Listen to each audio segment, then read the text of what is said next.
दोस्तों नमस्कार। कर्नल अजय सी Ajay astro money गुरु first global astro finance digital channel से आपसे मुखातिब होता हूँ। आज 17 दिसंबर सन 2025 बुधवार। दोस्तों आज की इस एपिसोड में हम चर्चा करेंगे ग्लोबल और इंडियन कॉटन मार्केट के ऊपर।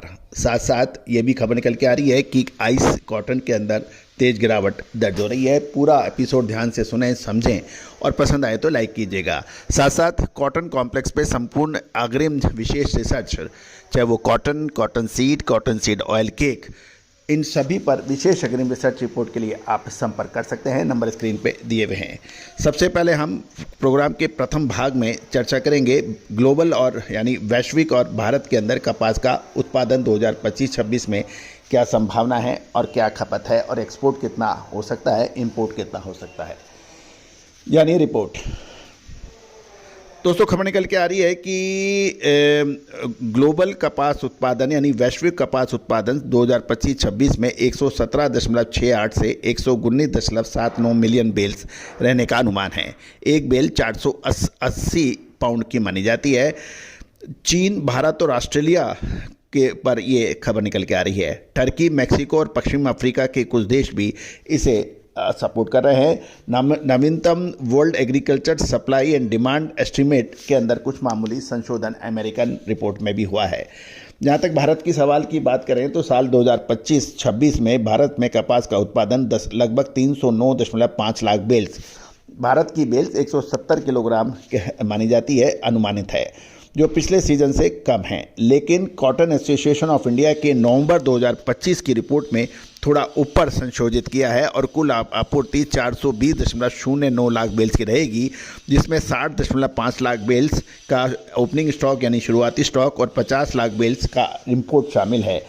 गौरतलब है कि इस बार क्षेत्रफल और मानसून की कमी के वजह से मामूली गिरावट उत्पादन में देखी जा सकती है।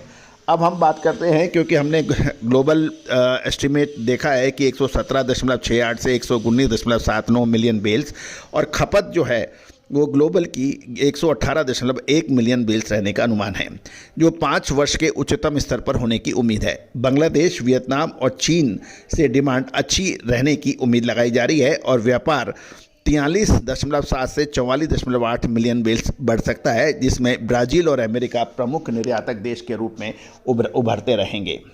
अब हम चर्चा कर रहे हैं भारत की के संदर्भ में। भारत में घरेलू खपत 295 लाख बेल्स रहने का अनुमान है, जो पिछले वर्ष से 19 लाख बेल्स कम है। मिलों की मांग घटने यानी स्पिनिंग मिल्स की मांग घटने, टैरिफ मुद्दे और निर्यात में 18 लाख बेल्स स्थिर रहेगी, जबकि आयात 50 लाख बेल्स तक बढ़ने की संभावना है। यूएसडीए की भारत के निर्यात को 1.3 मिलियन बेल्स की अनुमानित की जा रही है। उत्पादन जो देखा जाए, यदि हम भारत और वैश्विक देखें तो उत्पादन 2025-26 में 117.68 से 119.79 मिलियन बेल्स रहने की उम्मीद है, जबकि भारत में 309.5 लाख बेल्स का अनुमान लगाया गया है। मांग पूरे विश्व में 118.1 मिलियन बेल्स की है और भारत में लगभग 295। निर्यात की बात करें तो ये 43.7 से 44.8 मिलियन बेल्स पूरे वर्ल्ड का निर्यात हो सकता है। भारत में 18 लाख बेल्स का निर्यात की अनुमान लगाया जा रहा है 2025-26 में। तो दोस्तों ये तो है कि एक मोटी बैलेंस शीट। अब देखते हैं कि भारत में कपास का उत्पादन पिछले साल की तुलना में 2 से 3% घटने का अनुमान लगाया है।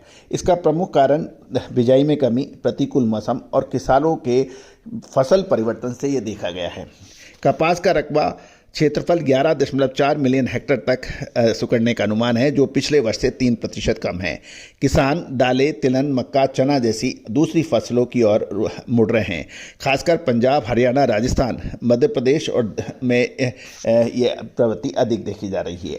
दूसरी ओर भारी बरसात, चक्रवात मोथा, अनियमित मानसून, सूखे ने भी फसल को नुकसान पहुंचाया है।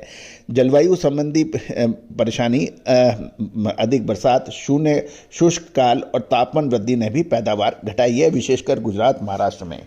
और पिंक वॉर्म, PWW जैसे कीटों का प्रकोप भी देखा गया है। और कुछ ये भी है कि MSP और से खरीदारी कम या ज़्यादा और बहुत सारे ऐसे मुद्दे हैं जो स्थानीय मुद्दे हैं जिससे भारत में कपास की बिजाई कम हुई है। अब चर्चा कर लेते हैं कि आइस कॉटन में तेज गिरावट के समाचार मिल रहे हैं। इसमें पोस्ट हार्वेस्ट सप्लाई बढ़ने और क्रूड ऑयल में तेज बिकवाली से दबाव देखा गया है। आइस कॉटन फ्यूचर कल मंगलवार यानी 16 दिसंबर को तेज गिरावट के साथ बंद हुए। पोस्ट हार्वेस्ट सप्लाई बढ़ने, कमजोर एक्सपोर्ट डिमांड और क्रूड ऑयल में तेज गिरावट ने कॉटन में सिंथेटिक फाइबर के मुकाबले कंपटीशन को कमजोर किया है।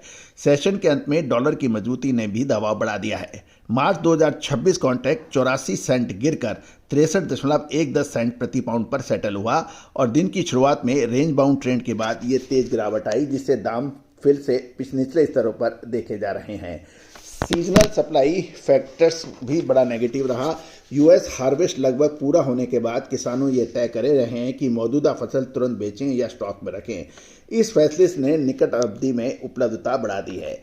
एनर्जी मार्केट में भी गहरा संकट है और क्रूड ऑयल के अंदर तेज गिरावट देखी गई है। एक्सपोर्ट डिमांड के संकेत अमेरिका से कमज़ोर मिल रहे हैं और साथ साथ स्पेकुलेटिव पोजीशन में भी कोई खास राहत नहीं मिल रही है। फिजिकल मार्केट में संकेत कमज़ोर रहे और सोमवार को 10 सीम के ऑनलाइन नीलामी में भी 15,641 बेल्स की औसतन 59.57 सेंट प्रति पाउंड पे बिकी, जिससे निचले स्तर पर एक्टिव सेलिंग देखी गई।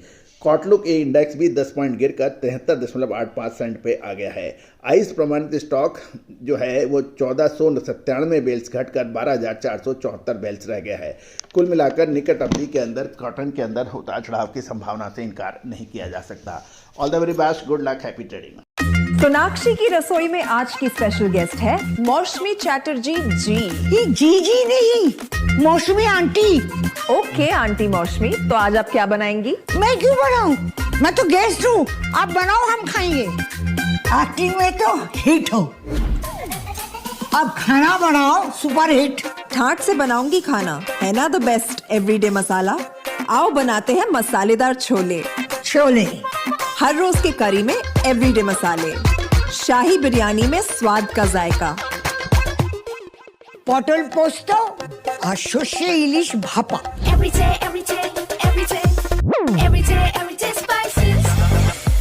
साफ मसाले, खुशबू और प्योर झांझ, टेस्ट से भर दे हर जुबान पे स्वाद। एवरीडे मसाले, देश का स्वाद।